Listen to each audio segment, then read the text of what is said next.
right here, said sit down, right there, don't go nowhere, little baby gon' shake that, little baby gon' shake that, little baby gon' shake that, little baby gon' shake that, said yeah, I like that, bring that, right here, said sit down, right there, don't go nowhere, said yeah, I like that, bring that, right here, said sit down, right there. What up, we back with another reaction video reacting to Hood Ward Stories. He took a Crip every Christmas.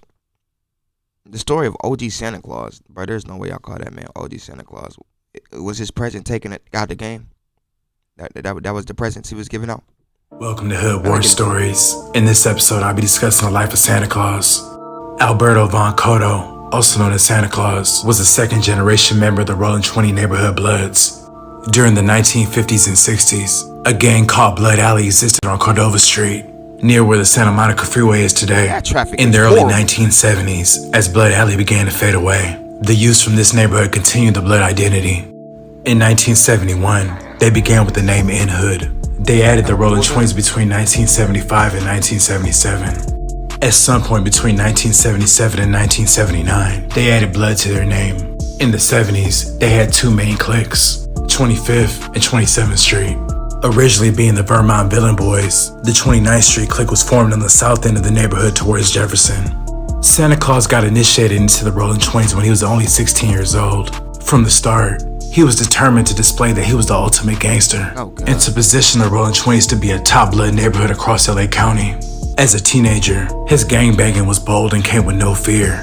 At 17, Santa Claus would be flamed up wherever he went. Red house shoes, red rags, and chucks with red laces. On a few occasions, his open display would backfire on him. One day, Santa Claus went head up and fought 6'5" Deuce Hovers outside the swimming pool at Expo Park. He got packed out, but it showcased how fearless and frontline he was. It's no one Santa Claus hated more than the Harlem Crips. Hold on, before I even start getting even deeper, bro, you keep saying how fearless he was. You mean how stupid he was? I was about to say, bro.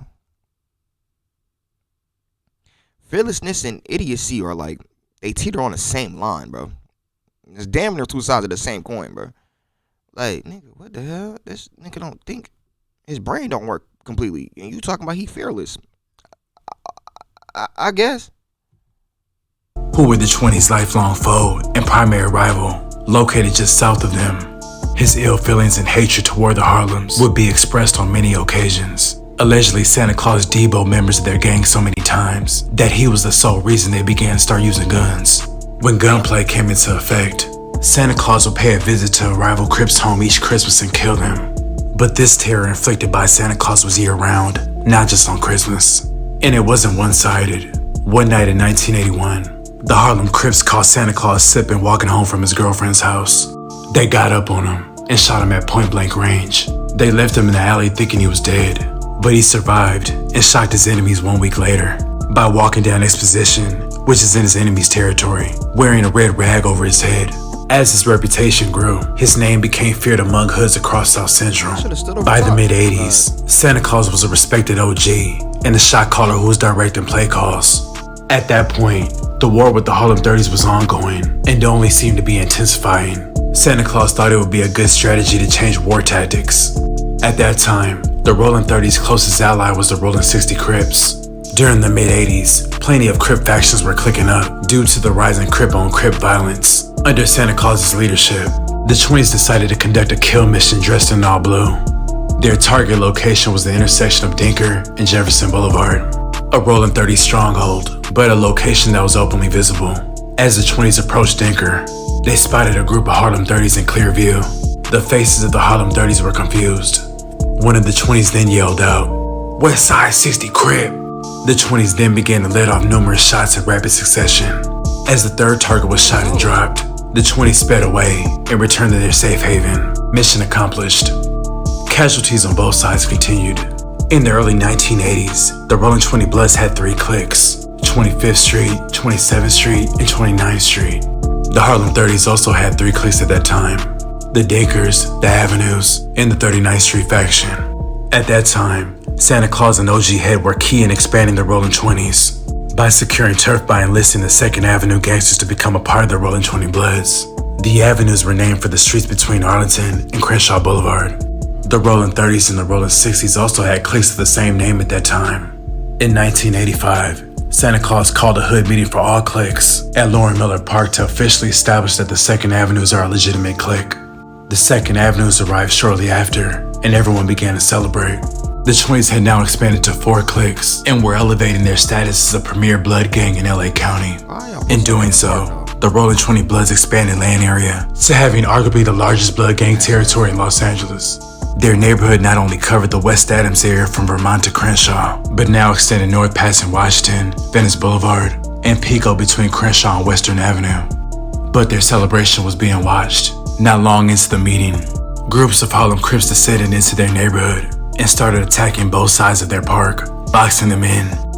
Santa Claus immediately sprinted toward the east end of the park in an attempt to combat the attack. Once in range, Santa Claus extended his right arm and fired 3 shots at his enemies. 1 Crip down, Santa Claus fired 2 more shots. Another Crip down, the Harlem's attack had backfired on them. They picked the injured homies up and threw them in the car and quickly sped away. As the South End war front heightened against the Harlem Crips, the 27th, 25th, and 20th. Something don't make sense. What in the hell? So you telling me y'all had the drop on them? Y'all had an ambush. Y'all had them niggas boxed in. What were you boxing them in with? Hands? Blades? There's no way one man said, yeah, bruh. Oh, I got the fire. Fire. That's one nigga. Fire. That's 2. And y'all just run. What the? If you don't empty the whole, y'all ain't have no automatic. Man, look. I didn't say this before, not on this channel, but everybody that want to be with that gangster or that body, bro, all of y'all niggas they meet up in a specific location that's on some Dragon Ball Z where there's nobody in sight but y'all on some desert and just take everybody out the game. Just take each other out the game. So regular civilians don't have to deal with this idiocy. Y'all mans had a whole meeting at a park. Now somebody flaming up the park. Now what if the kids wanted to go hoop or something? Like, y'all doing too much. Why are y'all grown ass meeting at a park anyway? It's a gang of y'all. Y'all ain't got no building to have a gang meeting at. Y'all that broke. Like, it don't make no sense to me, bro. The innocent bystanders just be getting harmed because y'all stupid. Y'all niggas is stupid. 29th Street clique launched attacks that extended beyond their enemy's main base of operation. Several Crip factions began to click up to slow down the 20s' offensive attacks. On the west side, the Harlems clicked up with the 60s, and in the deep west, the Harlem 30s could be seen kicking it with the Showline Crips at Venice Beach.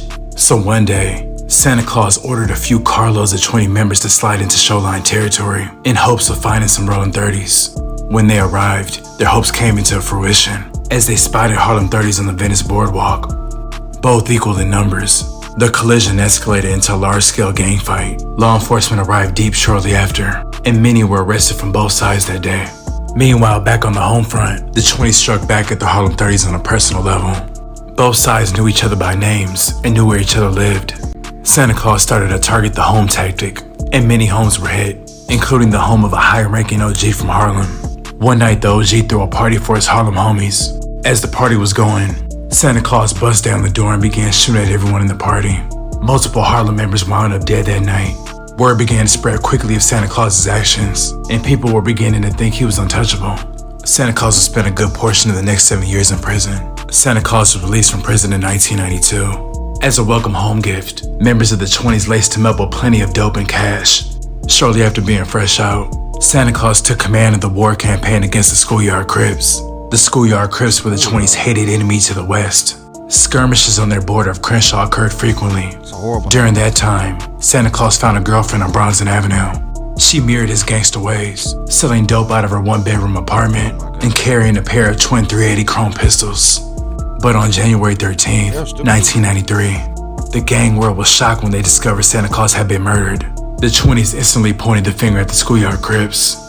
By nightfall, all cliques of the Rollin 20s gathered at the headquarters, Loren Miller Park, to discuss a revenge. Bruv, a park is not a headquarters. Cause it's weird. That is weird. All of y'all selling dope, supposedly getting money, and y'all can't buy a building or rent lease a building. Like, bro, y'all are stupid. Nigga said a park is the headquarters. You talking about this open ass area? You're an idiot. Plan. That night, 5 Crip hoods were all hit simultaneously. The Harlem Crips, the Schoolyard Crips, the West Boulevard Crips, the Rollin 40 Crips, and the 5-5 Neighborhood Crips. The message was sent clear that night that the Rollin 20s went in blood. The Harlem Crips and the Schoolyard Crips immediately struck back. The following night, the 20s ventured into the heart of the schoolyards and shot down 3 members, one of which was high-ranking. After 2 weeks of intense warfare, the Schoolyard Crips are ready to call a truce and firmly denied their involvement in the Santa Klaus murder. But the war against the Harlem Crips didn't stop, and the bodies began to pile up. The 20s also struck at the Rollin 40s hard in the corner of Vermont and Vernon, and the 5-5 Neighborhood Crips got hit with a 50-shot Uzi. During the bloody aftermath of Santa Klaus's death, the 20s wanted to show hoods across LA just how much muscle they had, and willed to declare war on 5 Crip hoods at the same time. When Santa Klaus's killer was finally revealed, many were left shocked and confused.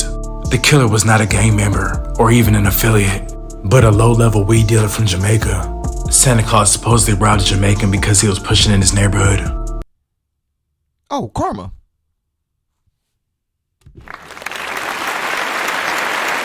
Man, shout out to Karma, bro. I be telling you, bro, she the baddest alive. I promise you, Karma is the baddest bitch alive.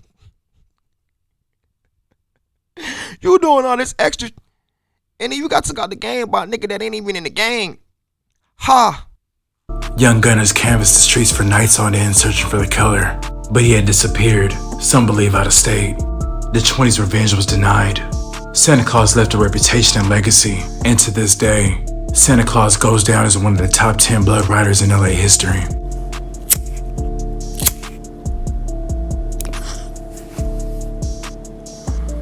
Yeah, if you never made it. I'd like to thank you guys for watching. Please like, comment, and subscribe. Who the fuck is that? Who is this nigga?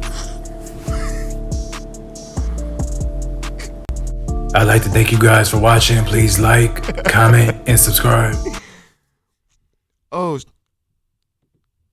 the jar voice niggas finished. Skip. I want y'all to like, comment, and subscribe. Let me know if y'all want to see some more hood war stories on this channel. I'll definitely react to some more videos. They're ready to try his damnedest not to wake the baby up. I'll catch y'all in the next video. Stay safe, y'all. Everything I see in IATV, bitch, we best. Everything I see in IATV, bitch, we best. Everything I'm seeing, I achieved it, bitch, you best believe it. It has been my Nintendo switch it, though, kick it with my kinfolk. Haters just be talking, so I really do not need their info. Their info, Chakra ascending, I'm back in this bitch, hell let me bend it. Mind on $1 million and I'm needing like every percentage. Feel like Naruto when the leaf is hitting. It's so hard to stay hidden. It's Don Soul sitting out, don't me mention what Kawato split the ring. Playing both sides in this village, trying to give you mummy vision like views from the dead. You probably resemble where the tension victim searching for a Shinigami or a Scylla. This was for the